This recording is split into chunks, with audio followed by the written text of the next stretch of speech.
Now, the issues that I've got with ejection, that's a concern to me.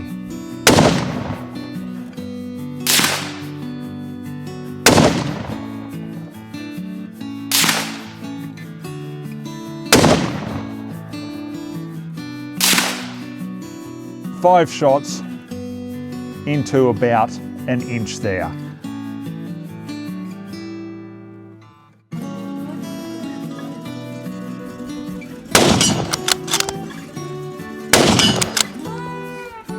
There we go.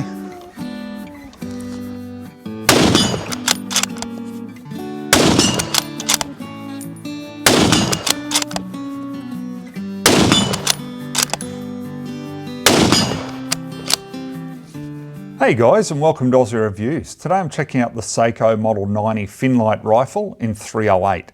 So this is it here guys. Let me start off by showing you what it comes with. So we've got the bolt takedown tool, some QD sling attachments, the main takedown tool, and this is the tool that you use to adjust the trigger pull, and naturally the Sako manual. So let's give you a run by of it. Now, hence the name being Finnlight.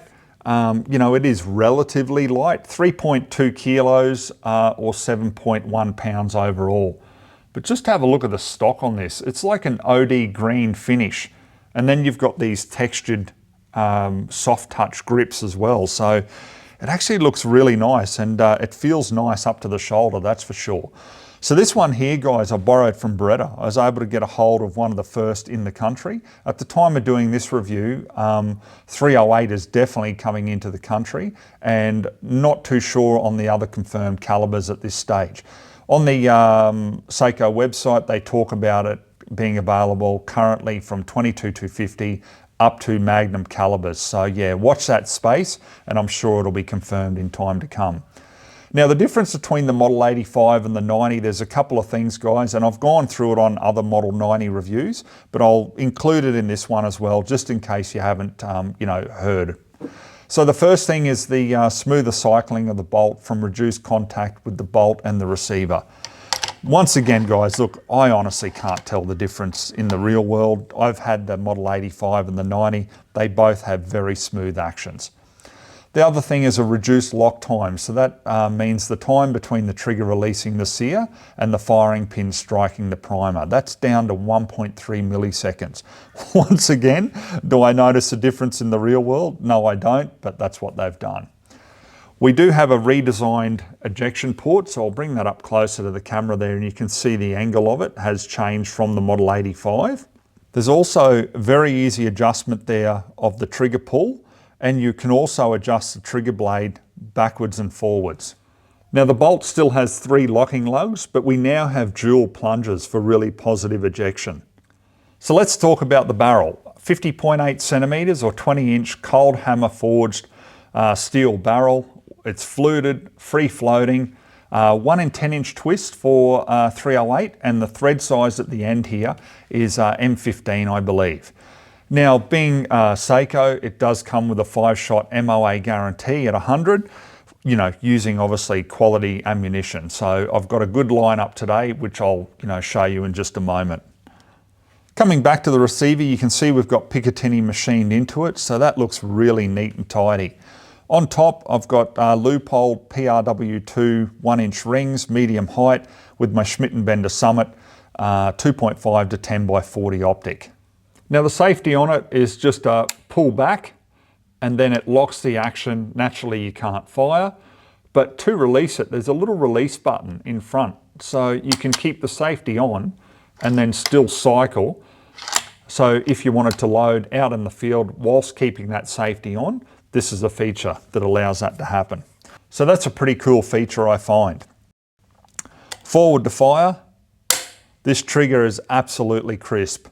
This one's braking at 2 pounds. As I say, it's very easy adjustment. So all you need to do is simply use the main takedown tool, and you just put it straight through the top there into the adjustment in front of the trigger blade. And all you need to do is just simply click between those preset adjustments. It's that easy. The trigger blade can be moved forward and back, as I say. So overall, just a really great trigger. To release the magazine, you need to just push down on it whilst hitting the release lever there, and that'll pop it out. So this is fantastic for when you're out in the field, guys, because obviously, you know, if you're leaning over a fence post or something like that, even if it does hit that release lever, it's not going to just pop out on you because it needs to have that upward motion as well at the same time. So yeah, just a really great magazine, double stack, being able to load through the top out in the field is a real benefit. Now let's take a closer look at the stock. Okay, so at the front we've got a QD attachment in front of this textured synthetic leather on the fore end, and also the pistol grip.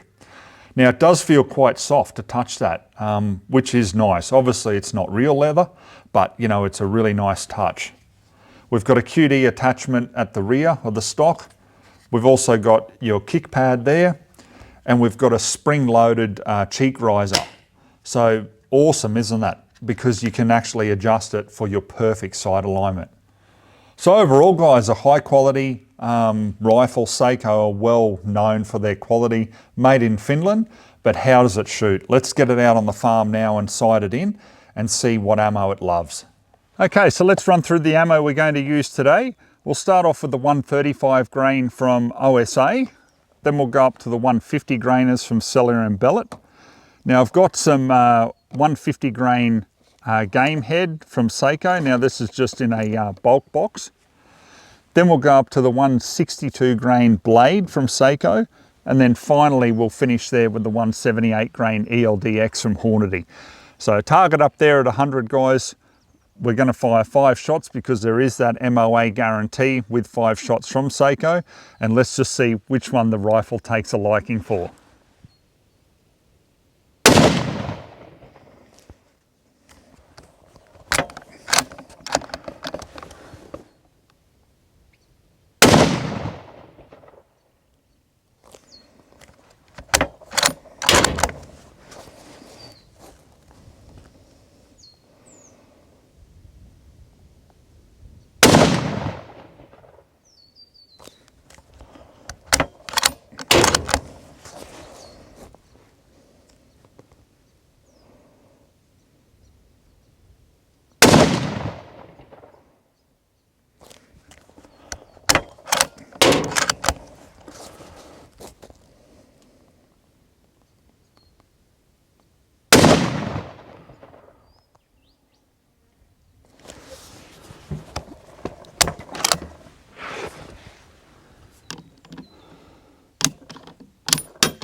Okay guys, so we started off here with the 135 grain from OSA. We've had spread, unfortunately, 1.8 inches. Then we come down to the Cellular and Bellet. Not much better there.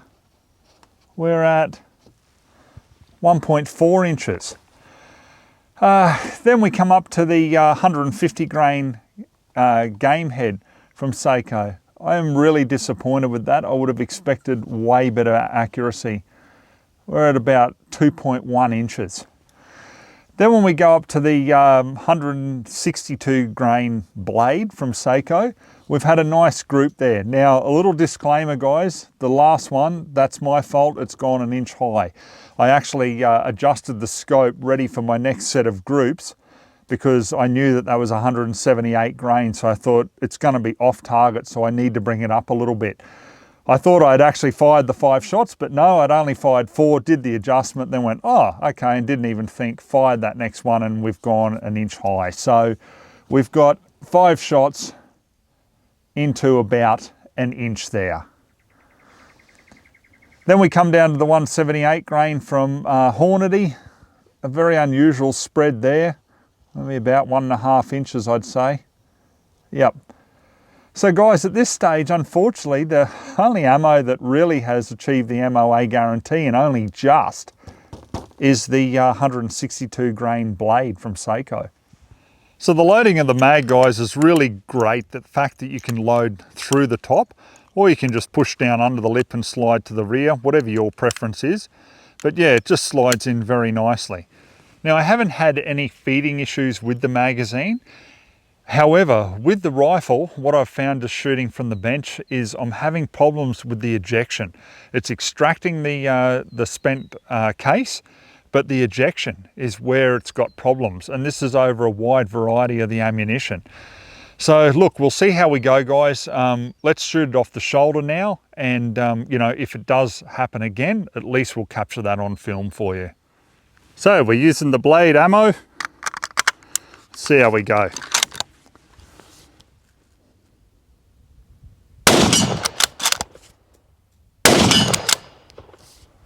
There we go. So there's one.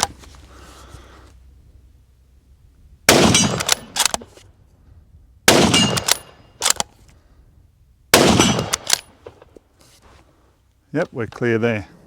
Okay, so now we've got the Sako game head. This is the 130 grain hollow point.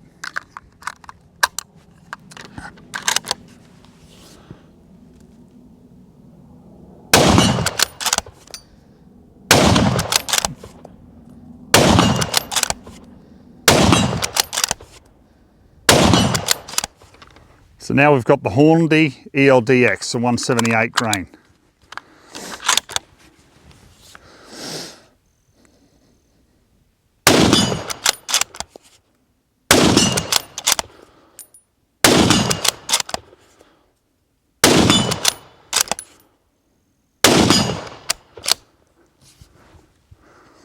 There we go. So that's it there, guys. So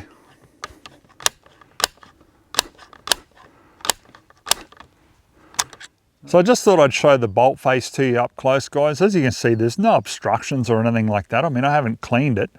And the plungers there's enough tension on them. So I'm really unsure at this stage why we're having those failure to ejects. Okay, guys, so I'm going to wrap up my final thoughts on the Sako Model 90 Finnlight. Before we jump into the nitty gritty with this, guys, please just check your subscription to me. If you're not subscribed, please subscribe to us. Enable that bell icon and give us a thumbs up. Comment below. It helps us out a lot because YouTube are taking my followers away from me without your permission. So please help us out. Okay, guys, let's get into my final thoughts on this rifle.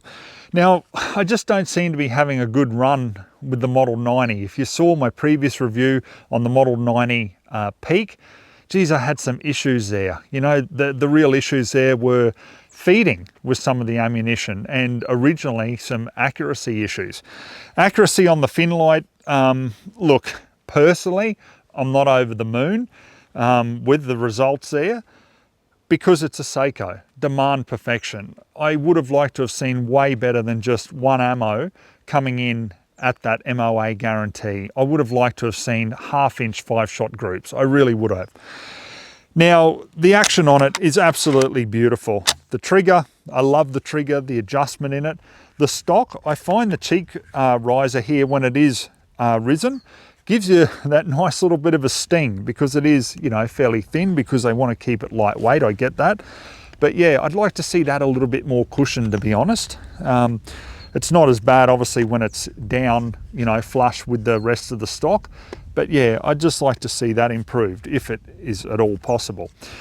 Now, the issues that I've got with ejection, that's a concern to me. I'm sure it's probably an easy fix, but guys, once again, we're talking about Sako, the Mercedes-Benz of rifles. You know, I'm not confident. I wouldn't be confident in taking this rifle out on a hunt here on my farm, because do I know if once I shoot, is that round going to eject, or is it going to get stuck like I clearly showed you on film? I've tried it with numerous different ammos, and when I was shooting off the bench there, guys, when it happened to me, I thought maybe I'm not, you know, giving it enough authority when I cycle it. But no, as you saw when I was shooting it off the shoulder, I clearly had that issue. So yeah, guys, that really disappoints me, but you guys know I show everything exactly how it works for me at the time.